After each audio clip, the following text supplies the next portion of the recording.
Friends, ಈಗ ಸಾಯಂಕಾಲ snacks ಬಜ್ಜಿ ಮಾಡ್ತಾಯಿದ್ದೀನಿ. ಈಗ ಸಣ್ಣಕ್ಕೆ ಹಸಿಮೆಣ್ಸಿನ್ಕಾಯಿ ಕಟ್ ಮಾಡ್ಕೊಂಡೀನಿ, ಚಿಟಿಗೆ ಸೋಡಾ ಹಾಕ್ಕೊಂಡೀನಿ. ನೆಕ್ಸ್ಟ್ ಹಸಿ ಕಡಲೆ ಹಿಟ್ಟು ಹಾಕ್ಕೊತೀನಿ 1 ಕಪ್. ಈಗ 1 ಸ್ಪೂನಷ್ಟು ಹವೀಜ ಹಾಕ್ಕೊತೀನಿ. ಸ್ವಲ್ಪ ಜಜ್ಜಿ ಇಟ್ಕೊಂಡೀನಿ ಹವೀಜನ. 1-2 ಎಸಳು ಕರಿಬೇವು ಸಣ್ಣಗೆ ಕಟ್ ಮಾಡಿ ಇಟ್ಕೊಂಡೀನಿ.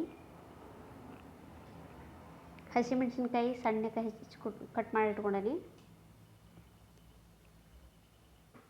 ಈಗ ಲಾಸ್ಟಿಗೆ ಸಾಲ್ಟ್ ಹಾಕ್ಕೊತೀನಿ.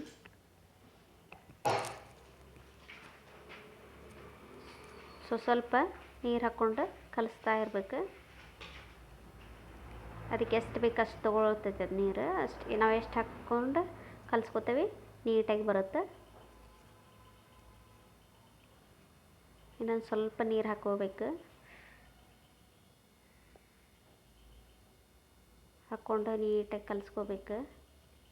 ಇನ್ನೊಂದು ಸ್ವಲ್ಪ. ಈಗ ರೆಡಿ ಆಗೈತಿ ಫ್ರೆಂಡ್ಸ್ ಹಿಟ್ಟು. ಈ ಕಡೆ ಚಹಾ ರೆಡಿ ಆಗೈತಿ. ಒಂದು ಸೈಡ್ ಎಣ್ಣೆ ಕಾದೈತಿ.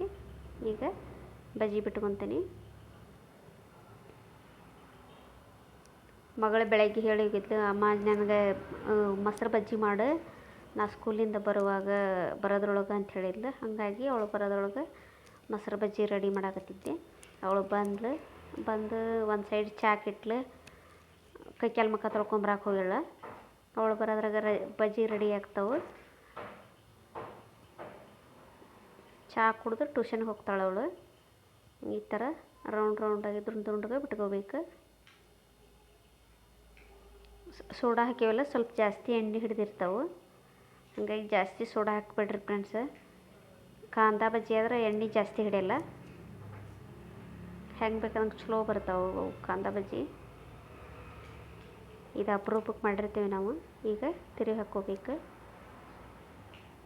ನೀಟಾಗಿ ಚೆನ್ನಾಗಿ ಬಂದವು. ಚಹಾ ರೆಡಿ ಆಗೈತಿ. ಒಂದು ಸೈಡ್ ಬಜ್ಜಿ ರೆಡಿ ಆಗ್ಯಾವು. ಫ್ರೆಂಡ್ಸ್, ನನ್ನ ಮಗಳು ಭಾಳ ಕಾಡ್ಸಕತ್ತಾಳೆ ನನಗೆ ಹಿಂದೆ ನಿಂತ್ಕೊಂಡು.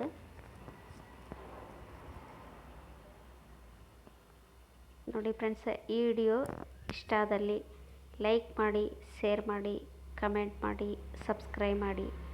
Thank you very much.